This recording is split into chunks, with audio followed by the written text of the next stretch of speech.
Hey, welcome back to part 4 of this review. I think it's part 3.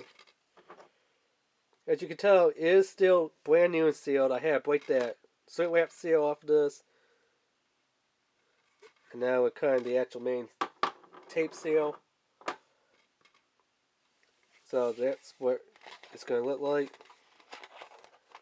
Oh man, this thing is... It's hard to get out of here. Trying to get out. I'm just trying to get this to spin so that it's sitting the right way. There we go. Because it was all upside down and stuff. But yeah, that's what the DVD is going to look like. It is standard edition, so no Blu-ray. It would have been nice if Dinosaur had all the seasons, like 1 through 10.